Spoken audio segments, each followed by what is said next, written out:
the MJ-12 story isn't over yet, because the government hasn't fessed up to it yet.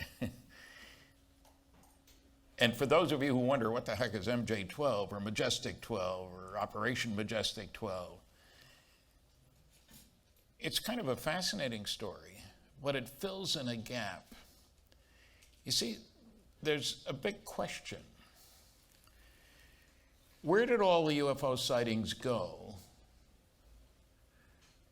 that affect national security? I mean, you all realize that we don't have our own radar sets. I don't have one. The government owns the big radar sets in all countries. The spy satellites, we don't have our own. The government owns those. The aircraft with instrumentation that go up after UFOs, they belong to the government. The cameras, the instruments for monitoring the electromagnetic signatures of flying vehicles, and whether it's Russian or Chinese or alien, doesn't matter. It's the same technical problem. Get an instrument or a camera or whatever close enough to get some information. Where does all that data go? I visited Project Blue Book many times back in the 60s. I never saw any of that data. And so the resolution of this problem, hypothetically, has got to be someplace where all this stuff that can affect national security goes.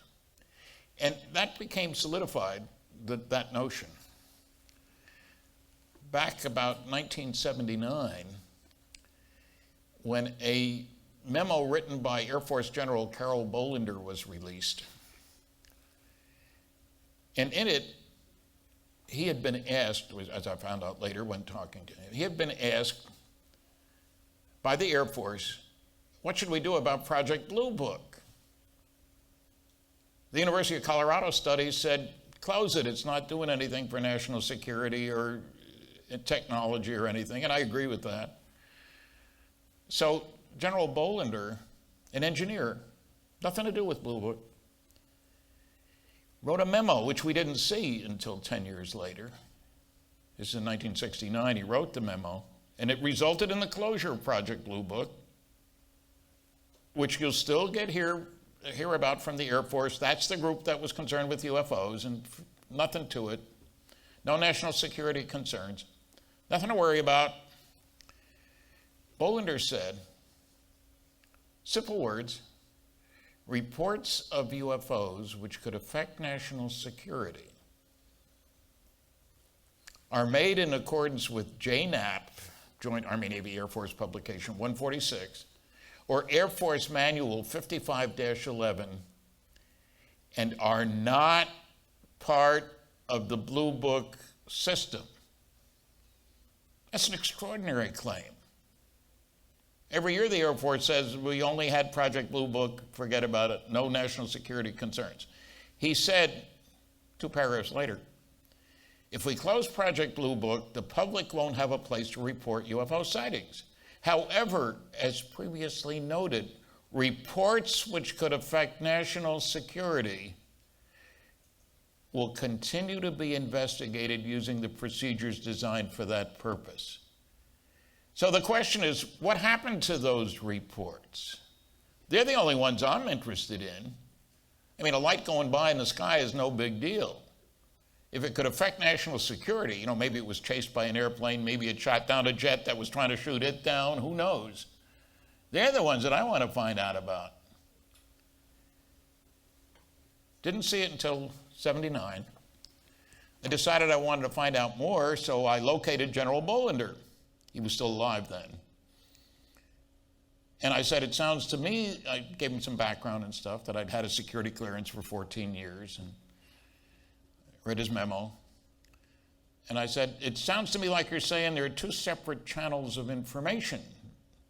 One for the reports that could affect national security, and I gave him an example. Somebody had, just before that, told me about a saucer going down the runway of a Strategic Air Command base where nuclear weapons were stored. That's national security, if somebody is where they're not supposed to be, where we've got nuclear weapons. Or conventional stuff. You know, if my wife and I go out at the end of the driveway and see a saucer fly by, no big deal, happens all the time. He agreed with me, 2 separate channels of information for communication about UFOs. Now, let's add into the picture something else. All the sources of good solid data belong to the government. The radar sets, the aircraft, all this sort of stuff. So where the hell is this stuff going? I've been to Blue Book many times. I never saw that stuff which could affect national security. Now, fast forward. At the end of 1984, my colleague, Jamie Chandere in California, I had worked with him and Bill Moore, especially with Bill, on Roswell. I'm the original civilian investigator about the Roswell Incident starting in 1978. Bill and I located 62 people within the next year and a half who were connected with the story. The first book came out in 1980. By 1986, we had found 92 people on Roswell. I've made a lifetime, and next week I'll be in Roswell, New Mexico. But Jamie got a roll of film in the mail on which were 2 sets of 8 negatives each, 35 millimeter. You remember film, you know, before this digital world. You got to negatives and you got to make prints and stuff like that. And those pages had a copy of a briefing report for President-elect Eisenhower about Operation Majestic 12. And what it says in there, 7 pages, is that he was going to be briefed before he became president. It said in there that President Truman established a group called Operation Majestic 12, accountable only to the president, mind you, and named the members of the group, and it went over the history of Kenneth Arnold's famous sighting, that Roswell happened, bodies were found. An incredible statement, bunch of statements. And the question was, are the documents genuine or not? There's the letter from Truman to Secretary Forrestal from 1947, this briefing document, a list of attachments which aren't there, and it named the members of the group. They were all dead. Very convenient, you might say. There's no way to interrogate them. But realize, if the document is genuine, whoever sent that was violating the law. It is against the law to transmit classified information to somebody who doesn't have an appropriate clearance and need to know. That's a violation of the law. So people say, why didn't the guy who put it together step forward? Because he'd have to admit he was violating the law. How do you prove a document is genuine? Well, you can look at the people named to be part of this group, and everything was fine. I'll show you some of that. But it's been an intensive effort over a long period of time to try to check. I operate under the basic rule, have facts in hand before putting mouth in gear. That's not an unpopular viewpoint. You're not supposed to. I mean, you just repeat what you think is true, and that's good enough. And if you see it on YouTube, you know it's true, right? Oh boy. I get people who tell me that. I saw it on YouTube. It was on the internet. Doesn't that make it true? No. I hate to tell you that, but it doesn't. So, okay, we'll get on with the story, but Majestic 12 is the name of this group, which name undoubtedly has been changed because as soon as the name of a classified project, highly classified project, gets released, it's going to be changed. I've been involved in programs where we had to change the names we use for things because they got out. Can't use that code word anymore. People know what it means, you know, that sort of thing. So, okay, let's get started. This is only my 3rd lecture. I'm finally learning how to use this darn thing. There's the first page of the briefing document. See all that top secret MAJIC, M-A-J-I-C, eyes only. Now, you should understand that there are several levels of security. There's confidential, there's restricted, there's confidential, there's secret, there's top secret code word. MAJIC is the code word here. And their movie rights, it's going to be a movie, we hope, about magic men. Myself and Don Schmidt and so forth. But anyway, we get this document. Here's the list of people who are on this Majestic 12 committee. And a little easier to read. For those of you who are old enough and know about U.S. history, some of these names will be familiar. Hilden Coder, for example, was the director of Central Intelligence Agency at the time. Dr. Vannevar Bush was the scientific advisor to Roosevelt. That wasn't his title, and to Truman. He ran about 80 different high-tech development programs, including the development of the atomic bomb, radar, proximity fuse, all this kind of stuff. He was the go-to guy. And he was the father of compartmentalization. Just because you're in the same building with somebody who's working on a highly classified project, at your level of security, you have to have a need to know before you can find out what he's doing. That's the key thing. Security level and need to know. Because if you got a spy, you don't want him to have access to everything. And I hate to admit this, but there have been spies, occasionally. Like right in the middle of the development of the atomic bomb, for example. And we tend to forget the United States executed Ethel and her husband, Rosenberg, for being spies. Executed a woman, the first time that had happened in a long time. That was in the 50s. We forget. Being spies is taken seriously by the government. Finding them. Okay, now I want to call your attention to the third name up from the bottom, Dr. Donald Menzel. You see, when we got this document, we looked it over. Do we want to say anything publicly? Hell no. We don't know whether it's legitimate or not. And especially with Dr. Menzel's name on there. Because he was a UFO debunker, the best known in the world. Harvard University professor of astronomy, wrote 3 UFO debunking books. 2 things about Menzel. First of all these other guys had high-level security clearances. That was perfectly obvious if you spent 10 minutes looking at what they were doing and had been doing. You sure as heck don't need a security clearance to teach astronomy at Harvard. And secondly, he's a total debunker. How could he be part of such a committee when the document talks about a crash saucer at Roswell, alien bodies? Oh, we can't go public with this. So I dug in. All these guys were dead. Couldn't ask them. They wouldn't tell you the truth anyway if this was true. And got in touch with Harvard, found out Menzel's papers were theirs.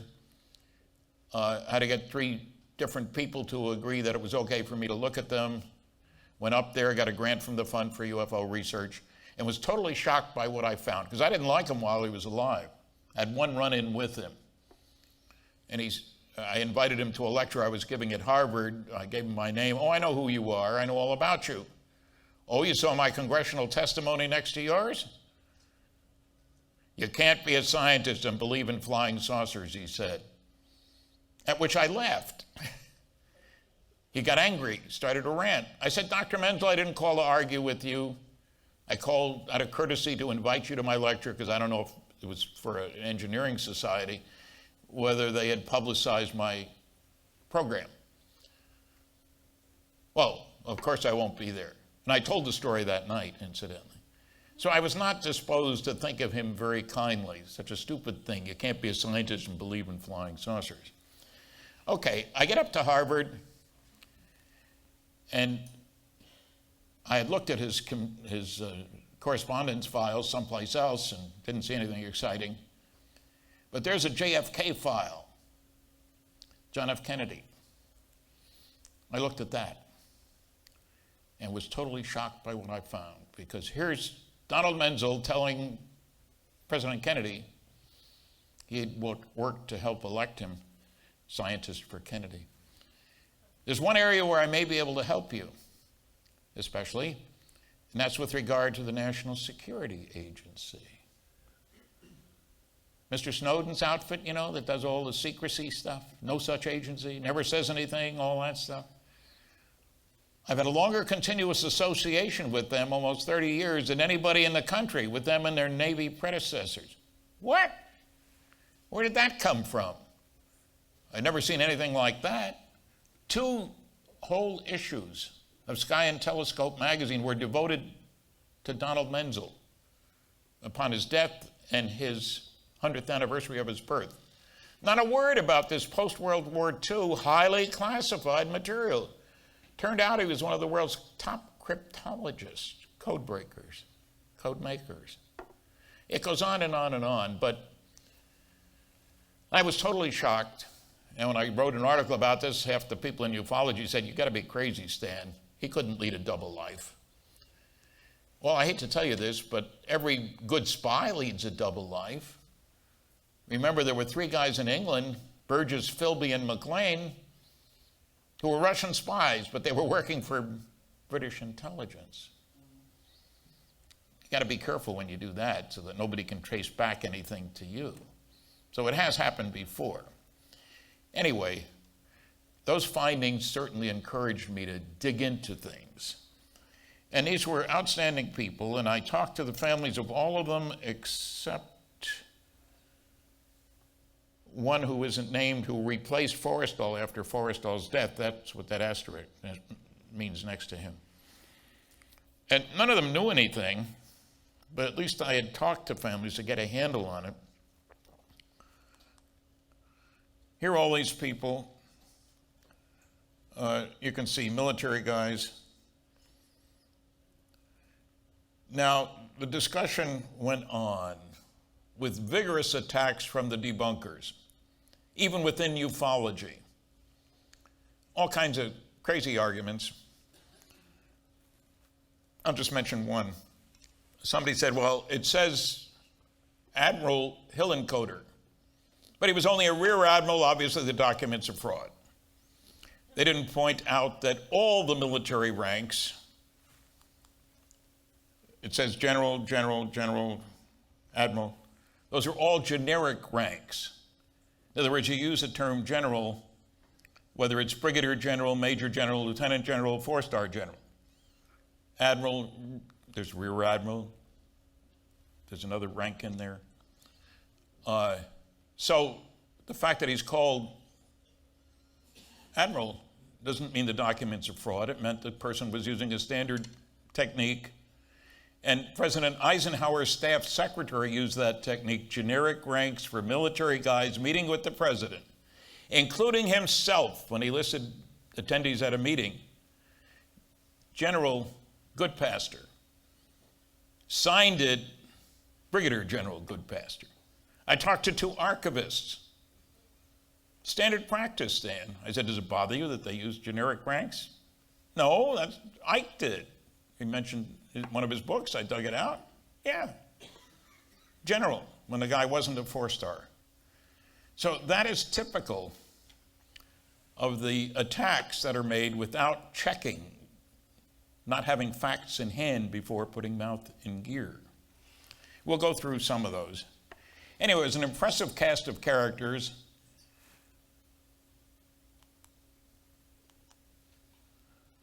This goes on. It talks about Kenneth Arnold's sighting. It talks about Roswell. Not much practice was made in finding things out until a rancher recovered wreckage at Roswell. Gives the date. A secret operation was begun on July 1947 to find out about what we call the Roswell Incident. Well, I'm the original civilian investigator of the Roswell Incident, and they said stuff was started by General Twining. And I got his flight log, got his pilot's flight log, and sure enough, he did go to New Mexico in 1947, July 7th. It says that's when the investigation was begun. I talked to his, Twining. I talked to his daughter, his sons. The daughter was very helpful to me. Anyway, you go through the document, and it makes fascinating reading. It's in my book, which I'm sold out of. It's in my MJ-12 report, which there are a few left, but you can get them. Go to the internet, stantonfriedman.com. I live in Fredericton. It's easy. There's a list of attachments. Boy, do I wish I had them. We don't. There's an exciting one, attachment A. Here's the letter from Truman. And this illustrates the details you have to check on. You'll notice if you look carefully, I can't use a pointer here because I can't see the screen, but and if I point at this thing, you won't see the pointing up there. You notice the 24, 1947 period up at the top. And it's offset a bit. If you do a straight line under September, the 24, 1947 period it's not straight. Now, there are a couple of special things there. You'll notice the period at the end of the date. Dr. Bush's office always used a period at the end of the date, and he's mentioned in this memo. Secondly, that turns out to be the only date in an 8-month period when Truman and Vannevar Bush and Secretary Forrestal met together. Now, how did the hoaxer, that's the answer, of course, a hoaxer did this. How did he know to use that date? I checked with the Truman Library. It was the only date that the three met together. Anybody else ever ask you about that? No. They threw a dart at a calendar, pick a date. Well, it doesn't work. Bush even made notes after the meeting.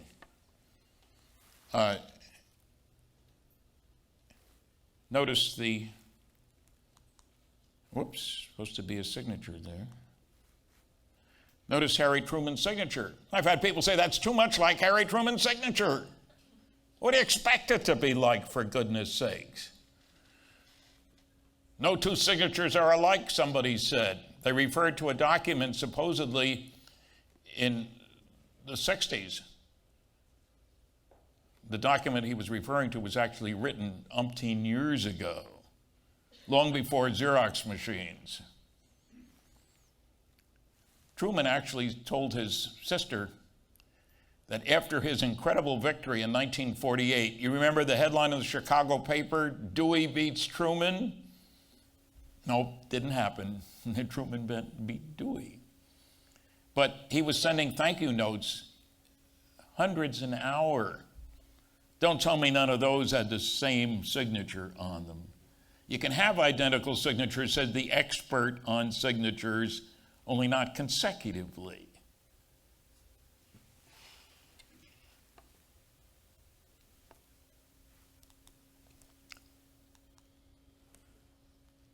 There's the date.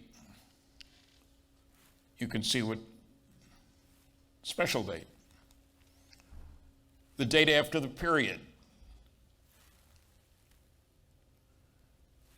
Two different typewriters used. Well, I talked to somebody. I managed to locate somebody, thanks to the Truman Library, named George Elsey, who worked for Truman the entire time he was in the White House.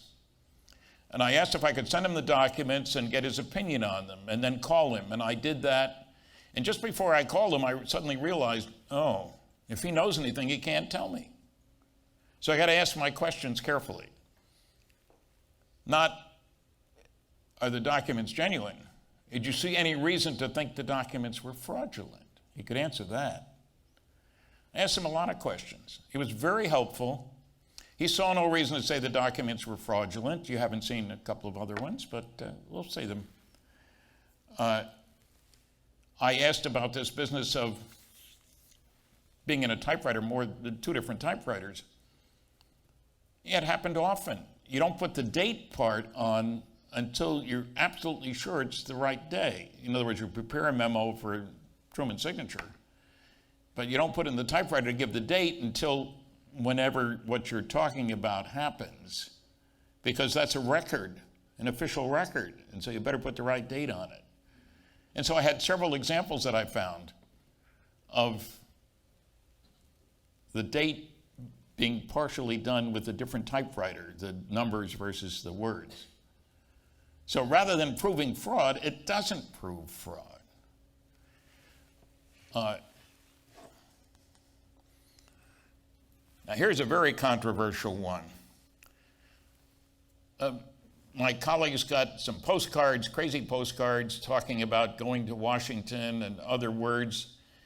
And I found out that they were reviewing at the Library of Congress Manuscript Division Air Force headquarters files for the period in question. When they finally finished classification reviewing, I told Jamie and Bill, they went to Washington, Library of Congress Manuscript Division. They'd gotten a postcard that said from box 176, something like that, a place in New Zealand, crazy place. But when they got there, I had been told that they were declassifying the Air Force headquarters files. They went to those, and they found this document between pages. It was folded up as if it had been in somebody's pocket. And it was in box 176, which is quite unexpected. Anyway, it's just a brief note, but it says NSC, National Security Council, MJ-12, Special Studies Project. And the name on it is Robert Cutler. He was Ike's special assistant to the president for national security. And he's just telling General Twining that a meeting will take place during an already scheduled meeting instead of after it as originally instructed to him. And Twining was chief of staff, so you got to let him know how his time is being spent. The president's telling him. The only trouble is that Robert Cutler was out of the country, we found out later. How could he send such a memo? Well, it turns out he left instructions behind. Keep things moving out of my inbox. To a guy named James Lay, Executive Secretary of the National Security Council, and somebody else. So I did a lot of checking. It turns out Lay talked to Eisenhower, met with Eisenhower that day, and they had a phone conversation later in the day. The Eisenhower Archives has records of all this kind of stuff. So when I talked to George Elsey, I said, it seems to me that that memo could have been written by James Lay. And he said, well, of course. He said, he tells me, I didn't know it, that Lay sat next to Cutler at all the meetings of the National Security Council. They each got copies of everything the other guy did. And he was one of the guys instructed to keep things moving out of Cutler's basket. And I found a letter from Lay to Cutler while he was overseas, explaining what had happened at the meeting of the National Security Council. And when I asked George Elsey, do you think it's possible that Lay wrote this memo? He said, of course.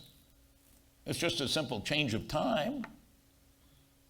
They worked very closely together. Well, coming from somebody who was there, that's important information.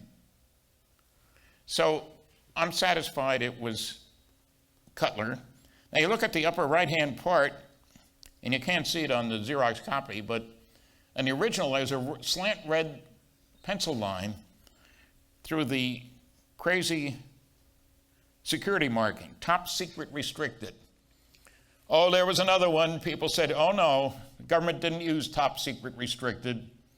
Nobody used it until years after this. I'm reading through the General Accounting Office accounting. They were looking for Roswell documents, thanks to Congressman Stephen Schiff. And they visited all kinds of facilities. They had all kinds of clearances. And on page 81, They were visiting a certain facility which had materials up through top secret. They didn't find any Roswell stuff. However, we noted several instances of the use of top secret restricted, even though we had been told, Majestic 12 in parentheses, that it was not in use at that time. Well, I immediately called my contact at the GAO. I need to get copies of those documents. Stan, they're still classified. You can't get copies of them. It's good enough for me that they said so. So here's one of those, proves it's a fraud. No way. Now, it turns out the typeface here, for those of you who remember typewriters, is the large pica type. Oh no, said Philip Klass, Mr. Noisy Negativist of the year and decade. National Security Council only used elite type, small elite type. Perhaps you didn't notice that, Stan. Of course I had noticed it. I noticed 3 different typewriters for pica type. I will offer you $100 each for every genuine memo done in the same size and style type and meeting certain qualifications. He had several different things that were required. Within the next 60 days, $100 each up to a maximum of 10. Well, I went to my files. I had loads of copies of documents, and I pulled out 20 done in pica type. They didn't all meet his criteria. I knew that. But I was teasing him, if you will. He accepted 2 and thought he had me. Well, I was going to the Eisenhower Library, so when I went there, I immediately picked out 14 that met all his criteria, sent him copies and an invoice for $1,000, and he paid me. Wait a minute, it's supposed to be a copy of his check. Well, maybe we'll get there. He got very angry at me when I published a copy of his check in a report that I wrote, threatened to sue me, because it says MJ12 research on the bottom. Okay, here's another memo. Oh, from Bobby Cutler. And you'll notice where it's circled down the bottom, /S/. That means original signed by. That's another way of keeping track of who wrote what. And it's a top secret document. And something else to compare to.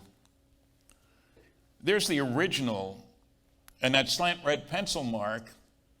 When I was at the Eisenhower Library, I asked somebody, because I saw some other indications like that, what does that mean? He says, well, that's standard practice. When we're going to declassify something, we put a slant red pencil mark through the security marking.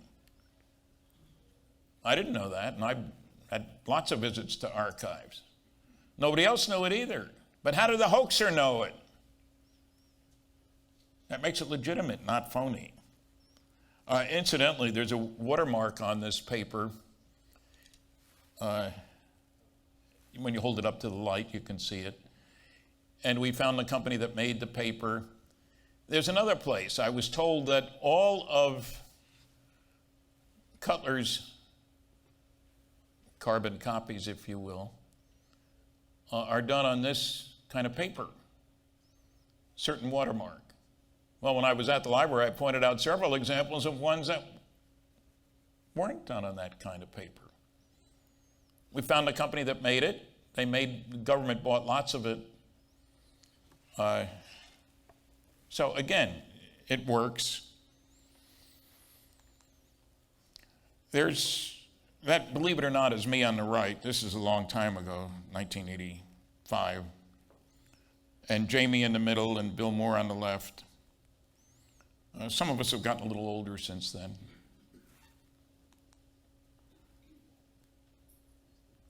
Other documents. I've got to go through these quickly. I realize I'm taking too much time here, but oh, there's the letter about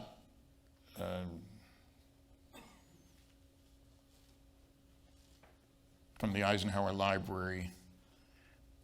Keep things moving out of my in basket, it says. There's Bobby Cutler. There's James Lay. And there's George Elsey on the right, and on the left, in the picture. He was with Truman when he went to the Potsdam Conference, proving he was a high official in the government. That is, he had access to the president every day.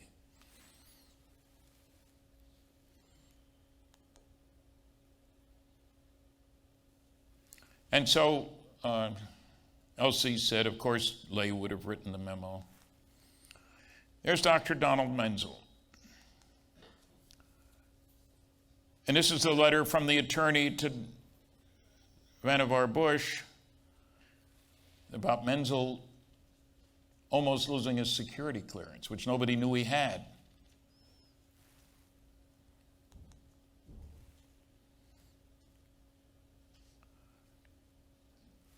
Everybody told me Menzel couldn't have been a part of the group.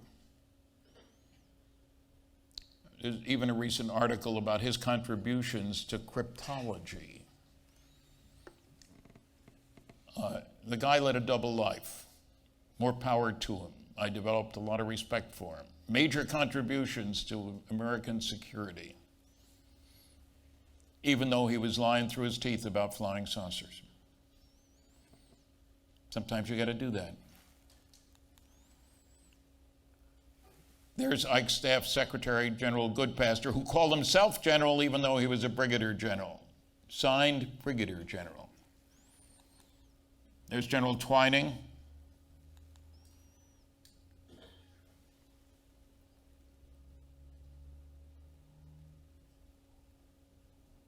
Oh, Twining was supposed to go someplace else. Wound up going to New Mexico. Something of great importance had come up. He was supposed to go out to Seattle for Boeing. We'll have to make the trip later on, he says. There's Mr. Class. This is about the typeface on the memo. He called the Truman Forrestal memo a letter 11 times when he was saying how phony it was. It says memorandum on it. There's his check to me for proving him wrong. But even though his papers are at the Library of Congress, not the Library of Congress, the American Philosophical Society Library, there is no Friedman file. We corresponded for 20 years. None of that's in those files. I don't think he wanted anybody to know. You notice the words MJ-12 research down the bottom? He had never been at the Eisenhower Library. Remember the basic rules. One of them is don't bother me with the facts. My mind's made up. And what the public doesn't know, I'm not going to tell them. He thought he could get away with it. No way. There's more about the stuff I've already talked about. Oh, there's a line, your concurrence in the above change of arrangements is assumed. General Twining's pilot, I managed to locate him through Twining's daughter. And he gave me a copy of his pilot's log, and I got Twining's log. And Twining's pilot told me that he often saw Twining with Vannevar Bush, another member of this team. And that standard phraseology, your concurrence is assumed. That means you don't need to respond. That saves a lot of classified letters going back and forth. Box 189, I said 176, I was wrong. It says what date they started things. Again, I had the pilot's logs. And that's the right date. I could prove where he went when, General Twining. Both his and his pilot's pilot log. Okay, big picture. Now, we know there was a lot of stuff done at Project Blue Book, even though apparently they weren't the recipient of the important stuff, those sightings which could affect national security. This is the biggest study ever done for Project Blue Book. Well, it's the biggest one we know about, let's put it that way. Special report number 14. Here's what the Secretary of the Air Force said. This is in the press release that accompanied this report, except the press release got wide distribution. Practically nobody got a copy of the report. Way back in 1955, on the basis of this study, we believe no objects such as those popularly described as flying saucers have overflown the United States. I feel certain that even the unknown 3% could have been explained as conventional phenomena or illusions if more complete observational data had been obtained. That's what the Secretary of the Air Force said. It appeared in newspapers around the world. I happened to find a copy. What led me to this was I found a copy of it at the University of California, Berkeley Library, which had the press release in it. And I'm looking at the report. He was lying through his teeth. I don't like that. I don't like a high official openly lying. Why do I say he was lying? Well, I'll show you the tables in a minute. There are other people who've said things that weren't true. My college classmate, Carl Sagan, said, the reliable cases are uninteresting. The interesting cases are unreliable. Unfortunately, there are no cases that are both reliable and interesting. Carl provided no reference for that misinformation. It's totally untrue. He did more than anybody else to get people to think about extraterrestrial intelligence. He refused to look at the UFO evidence. Here's the categorization. Remember, he said even the unknown 3%. Look at the bottom line. The unknowns, 21.5%? That's hardly 3%. It's not even close. And notice the next to the last line. Insufficient information. And yet the Secretary says when there was enough data, if there had been enough data, we'd have identified them all. 9.3%, not enough data. By definition. I call that lying. I don't like it. Here's the evaluation by quality. Carl said reliable. He didn't look at the data.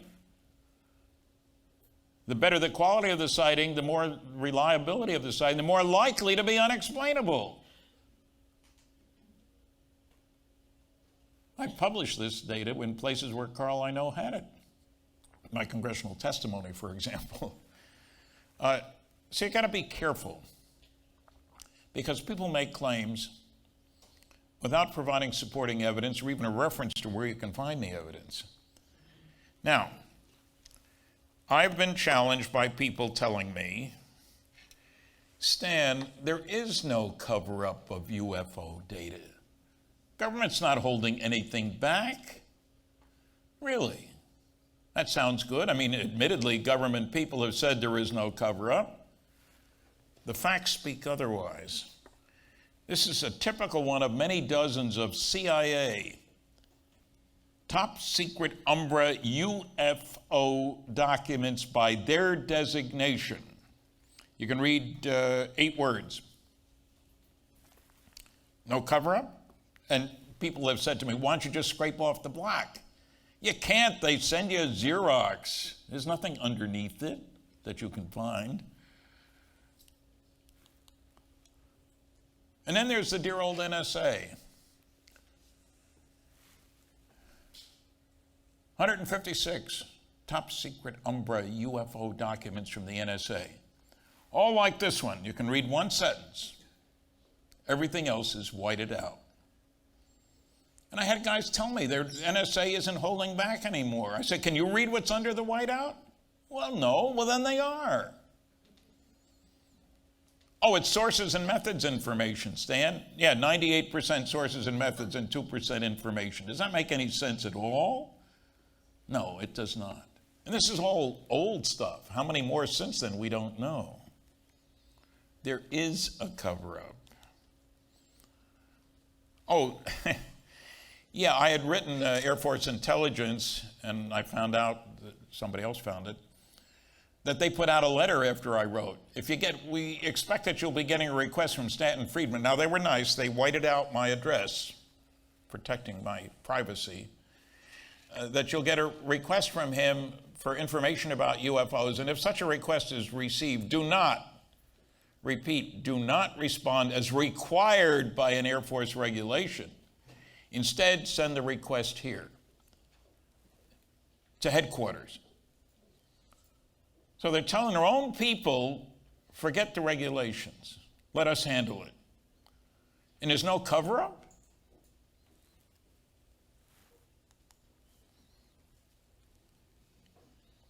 Oh, the FBI, the Friendly Brothers of Investigation. Oh, no, that's not what it stands for. Federal Bureau of Investigation. Dr. Bruce Maccabee, an outstanding scientist, optical physicist, he filed one of the early Freedom of Information Act requests for UFO stuff of the FBI. Didn't know what to expect. The FBI has never said they had anything.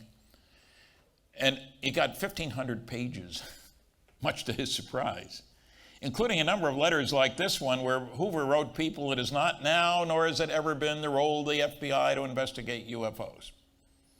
1,500 pages. Everybody and his brother was keeping secrets from the American public, and therefore from the Canadian and other publics as well. Here's the Bolender Memo. Well, here's a plaque about General Bolender, commander of a certain flight squadron during World War II. And when I talked to him, one of the comments he made, this was in 10 years after '69, but in '69 at the time when he wrote this in October, he said the nice thing was after we landed on the moon, he didn't have to work 12-hour days anymore. He worked on the lunar excursion module, and we forget. It was an enormous concern at NASA. And that lunar trip, that first trip to the moon, there were a zillion things that could go wrong. Fortunately, they didn't. But part of the concern was the lunar excursion module. We'd never done anything like that before. It was an incredible accomplishment. One of the reasons I say that is because it united the American people, which is pretty darn hard to do. There was national pride, world pride in that successful accomplishment. I know there are still people who say, we didn't go to the moon. The foreword to my book, Flying Saucers and Science, was written by Dr. Edgar Mitchell, the sixth man to walk on the moon. And I believe we did go to the moon. We also have samples that came back from there. How did they get back here if the astronauts didn't bring them? You know, interesting question. Anyway, Bolender was real. The story of MJ-12 is a complicated one. It's not over. Here's my book, Top Secret Magic, about it. Includes a lot of the stuff I've talked about. And I have put together lists of, one list of 12 false claims made by debunkers, and another list of things that we didn't know to be true until long after we got the documents. Coincidence? Hardly. So it's complicated. The fierce protector of Majestic 12.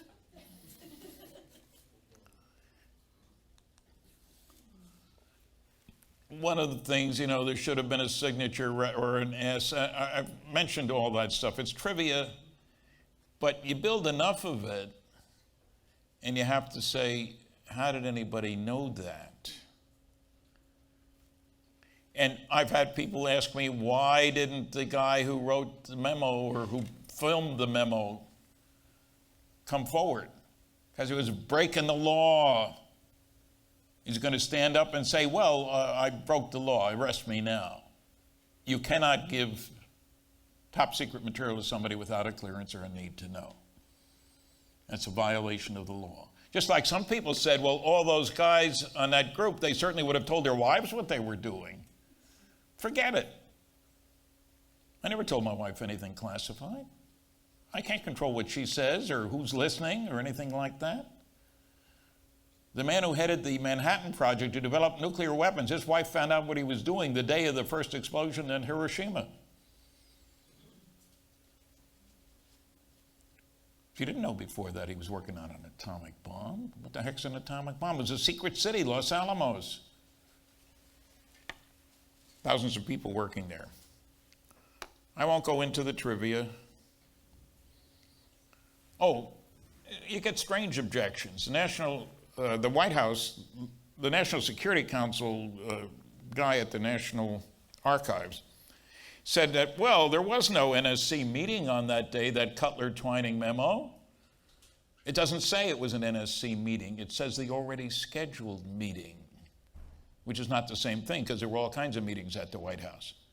And I even have proof that Ike might spend a little while in one meeting, or people seeing Ike would spend some time with him, go out to a separate meeting of a different group, then come back. That's the way these things work. People's time is precious. You're over at the White House, take care of stuff.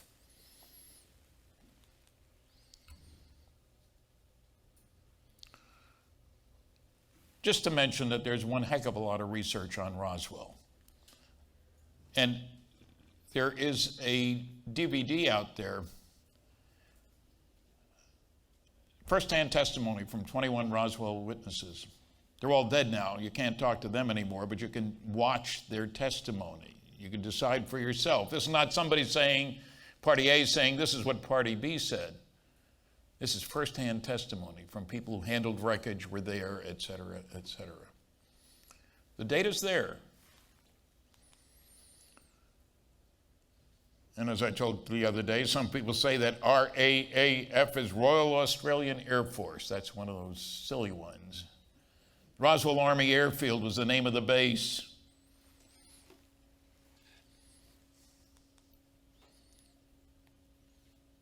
Chicago Daily News. I had one critic say it was only in the Roswell paper.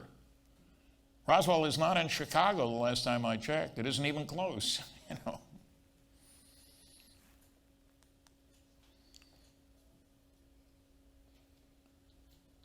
I've had some people say, well, they didn't use the term disc. Yes, they did. There's the headline. Disc goes to high officers. That's one of my favorite headlines. That's from the Los Angeles newspaper. A much bigger paper than the Roswell Daily Record, in case you're wondering. It was big news for a day. There's New Mexico. New Mexico is an interesting state. A lot of land, not many people. In case you're wondering, the first atomic bomb was tested in New Mexico. Why? Because there was no people there. And, you know, it's kind of funny.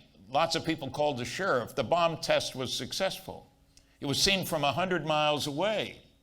And people were calling the sheriff, hey, what happened? They didn't say anything for a couple of days, and they finally put out a press release, saying that an ammunition dump had blown up, and fortunately nobody was injured. Will governments lie? Of course they will. They corrected that a few weeks later after Hiroshima and Nagasaki. But New Mexico is a place where lots of strange things happen because there's room. That's where we're firing all the captured German V-2 rockets. That area in yellow is the White Sands Missile Range. You don't fire rockets when there's lots of people around. It's kind of dangerous. Mexicans got upset. One of the rockets went south instead of north and landed in Mexico.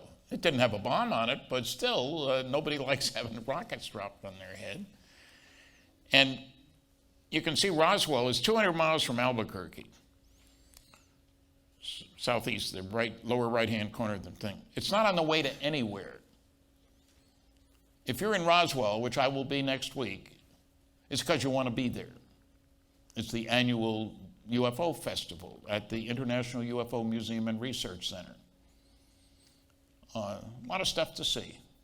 And yes, they have parades with little kids waving at us in our convertibles.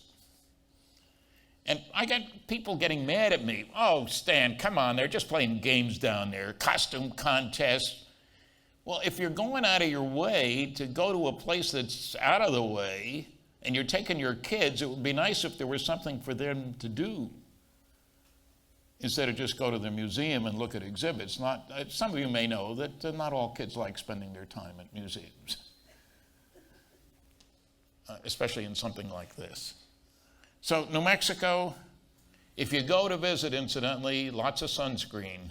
It'll be hot next week, 100 degrees. It's at 3,500 feet. And in case you're wondering, a couple of people have said things to me about going to Area 51 and Roswell on the same trip. I have to point out they're 600 miles apart. They're not next door to each other. And Area 51 didn't exist when Roswell happened. It wasn't built until years later. So don't tell me they immediately took the stuff to Area 51. There was no Area 51 at the time. One of the many myths that gets promulgated. There's General Roger Ramey, head of the 8th Air Force. He's the one on the left in the hat. And he's holding wreckage of a weather balloon that was substituted for the real wreckage that was brought there by Major Jesse Marcel, the intelligence officer for the 509th, the most elite military group in the world. They were the group at Roswell who dropped the atomic bombs on Hiroshima and Nagasaki, and 2 more in Operation Crossroads the next year. And yet one of the critics says an anonymous press officer put out an unauthorized press release without bothering to mention that this was the 509th, the most elite group in the world. And I've had people say the base commander, a loose cannon. Sure, he got 4 more promotions and was a 4-star general when he died of a massive heart attack as Vice Chief of Staff of the United States Air Force. Doesn't sound like a loose cannon to me. You remember that was the only Air Force in the world at the time that had nuclear weapons. Interesting piece of paper in General Ramey's hand. If this was done with a digital camera, you wouldn't be able to read it because the resolution isn't good enough, but it was done with a speed graphic press camera.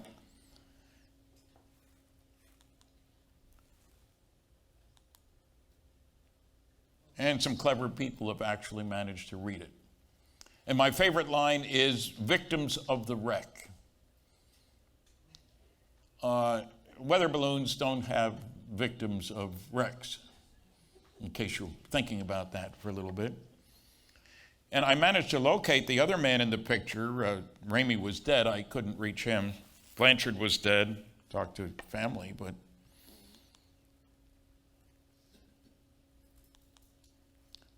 there's Tommy DuBose, umpteen years later. He was the guy with Ramey. He told me in person that he took the call from Ramey's boss, General McMullen in Washington, giving him 3 instructions. I want you to get the press off our back. I don't care how you do it. You see, Major Marcel had brought in the wreckage. Base Public Information Officer put out the press release. The story went all over the place. McMullen tells then Colonel DuBose, who was a general when I found him, get the press off our back. I don't care how you do it. Send some of that wreckage up here today to Washington from Texas with one of your Colonel couriers. And I don't want you ever to talk about it again. That's an order. Do I need to put it in writing, Colonel? No, sir. When a 2-star general, all West Pointers here, tells a colonel what to do, he does it. This is 1947, 2 years after the war was over. We had to censor some of what Tommy said about what was going on at the base. He was talking about some of the women on the base and some of the officers at the base, but we won't go into that. He took us, Don Schmidt and I, the second trip, nicest restaurant in town. Great guy, Florida. There's Jesse Marcel, Major Jesse Marcel. He was instructed to hold some of this wreckage. And you don't say anything, we'll take care of it, said General Ramey to him. And when the general tells a major what to do, he does it. So he knew it was part of a lie, but you follow orders.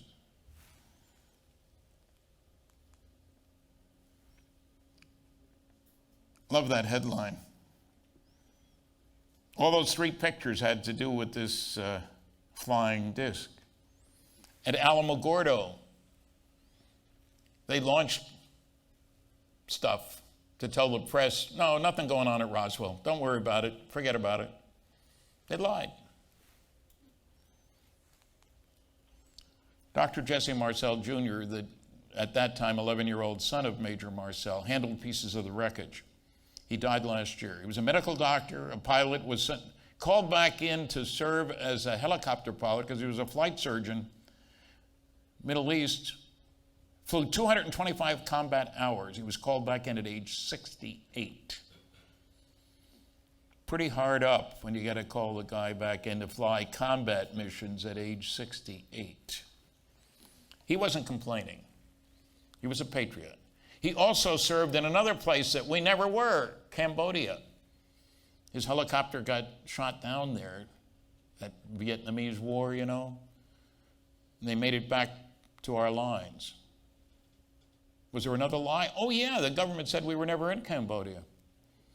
Jesse was there. 3 other witnesses. The woman in the middle is the neighbor of the rancher. Her brother on the left, he was on the airplane that flew some of the wreckage from there to Texas, General Ramey's stuff. The one on the right was an officer and a pilot at the base. He saw them carrying wreckage out to that plane. Sappho Henderson, her husband was a pilot. A lot of missions in Europe during the war. He was chosen to carry a load of wreckage and bodies from Roswell to Texas. And he only told her about it when he saw an article in the National Enquirer talking about Roswell crash and bodies. Figured the story was out.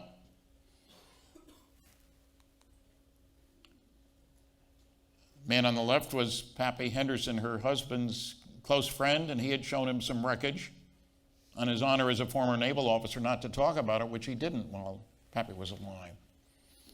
Talked to both these guys. There's Colonel Blanchard. Loose cannon indeed. Here's his obituary from the New York Times. Vice Chief of Staff of the Air Force. On his way up, he had had thousands of nuclear weapons under his control. Loose cannon? I don't think so. Air Force, well, you might expect, they lied.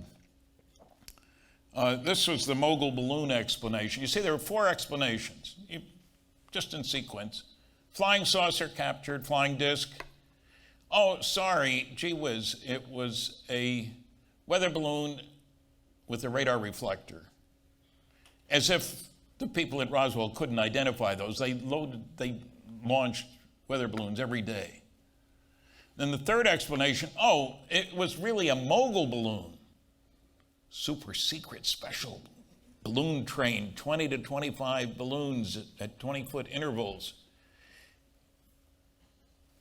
Stay at a steady altitude. Listen for a Soviet nuclear test. There hadn't been one yet.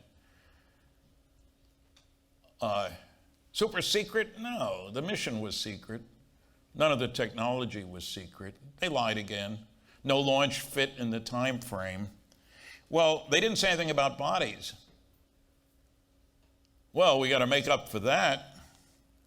Oh, there's what a mogul balloon train looks like. Then they put out the Roswell report. Case closed. All those stories of bodies, just crash test dummies. We were dropping them all over New Mexico. They show the same map 3 times. None of the drop sites were near where the crash occurred.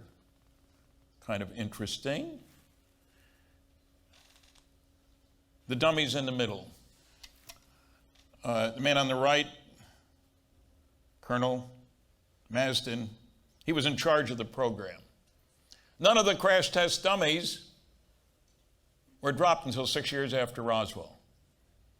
So they figured out time travel for crash test dummies. got away with it. As the colonel told me, the dummies were 6 feet tall and weighed 175 pounds. They had to be the same size as pilots, because we're going to drop one out of an airplane, ejection seats they were working on for high-flying airplanes and stuff. It better be very close to the real thing. Of course, when they hit the ground, sometimes the arms came off and the legs came off. Obviously, all the ranchers would be fooled and think these were aliens, right? Jeez.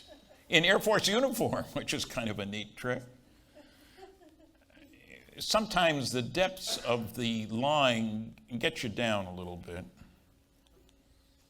There's my book about Roswell. Corona is the name of the town closest to where the crash actually occurred. They love me in Corona. At the time of the 50th anniversary, had the sign on their old movie theater, "Forget about Roswell, it all happened here." It's a very small town, incidentally.